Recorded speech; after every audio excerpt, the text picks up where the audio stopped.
Alguns especialistas acreditam que o aumento da incidência de chuva, em consequência das mudanças climáticas globais, não podem servir de desculpa para os governos não agirem a fim de evitar as enchentes. Questões como infraestrutura, ocupação urbana, desenvolvimento das instituições públicas e nível de pobreza e de educação ajudam a explicar a diferença no número de vítimas atingidas nas enchentes. O Centro de Pesquisa sobre a Epidemiologia de Desastres, o CRED, de Bruxelas, na Bélgica, vem coletando dados sobre desastres no mundo todo há mais de 30 anos. E o que se percebe é que as consequências das inundações são agravadas pela urbanização caótica, pelas altas concentrações demográficas e pela falta de atuação do poder público. Já outros especialistas advertem que, diante da falta de planejamento urbano e da ocupação de encostas perigosas, a tragédia em curso na Serra Fluminense tende a se repetir em outras áreas. Algumas sugestões são a implementação de sistemas de alerta para a população, a desocupação de áreas arriscadas e o planejamento urbano de longo prazo, ainda que as chuvas recebam do Estado brasileiro atenção semelhante a que países como atividades sísmicas e vulcânicas dispensam aos desastres naturais. Além das advertências dos especialistas, o governo também recebe sua parcela de culpa nessas ocasiões, pois cerca de 30 projetos anti-enchentes ficam parados no Congresso cada vez que uma tragédia acontece. As propostas vão de benefícios fiscais para quem doa recursos às vítimas das chuvas, até informações solicitadas ao governo federal em tragédias passadas, que nunca chegaram ao legislativo. A cada novo episódio, com desabrigados e destruição de municípios, congressistas apresentam propostas que acabam, a maioria, sem sair do papel. Em 2009, o senador Romeu Tuma, falecido em outubro do ano passado, Tuma apresentou um projeto que priorizava desabrigados pelas enchentes nas ações habitacionais do governo. Na época, Tuma foi motivado pelas chuvas que atingiram São Paulo no final de 2009. Até hoje, a proposta espera por votação na Comissão de Desenvolvimento Regional do Senado. E após a morte de Tuma no ano passado, o projeto deve ficar parado para todo o sempre.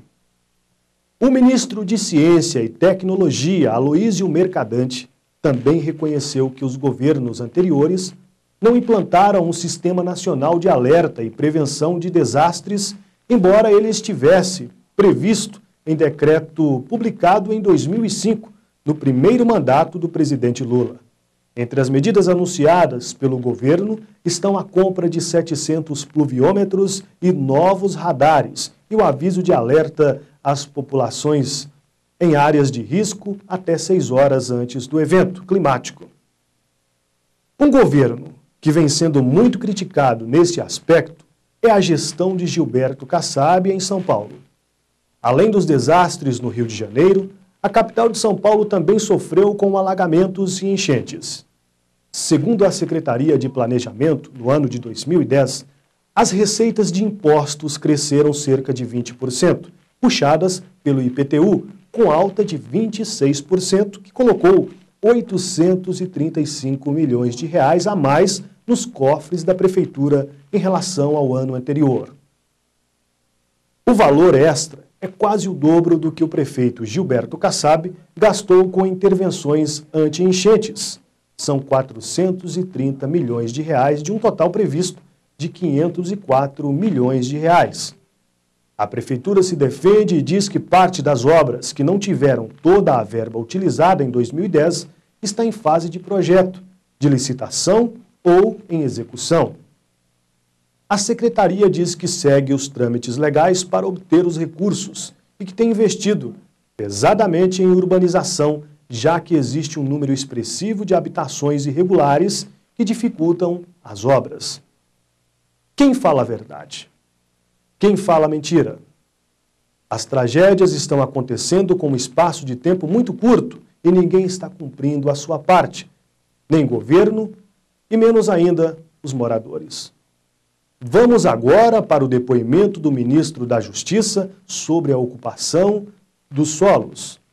Eu diria a você que há, evidentemente, causas naturais que são óbvias e evidenciadas pelos índices pluviométricos elevadíssimos que atingiram aquela região.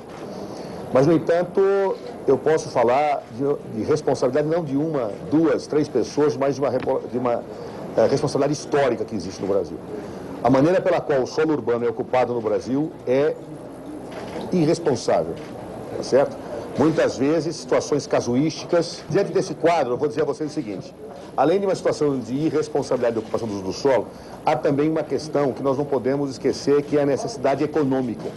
O que afasta pessoas mais pobres para áreas de risco é justamente a ausência de uma política de moradia histórica no Brasil. Claro? Então, portanto, há vários fatores. Além das causas pluviométricas, nós temos situações de irresponsabilidade, que por vezes leva a desmandos por parte de governos, mas temos também a questão social como uma questão chave, central desse processo. As pessoas não moram, muitas vezes, em áreas de risco porque querem, moram porque não têm onde morar.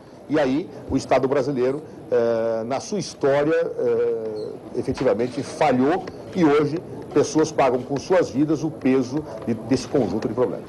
O governador do Rio, Sérgio Cabral, também é questionado sobre o acontecimento, mas o tom de culpa por parte da população, mais uma vez, faz com que a bola seja passada para as mãos de outro alguém.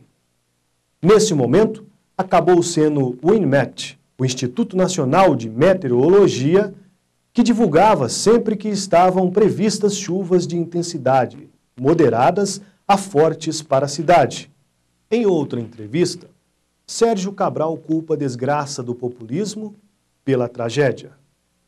Vamos acompanhar as imagens.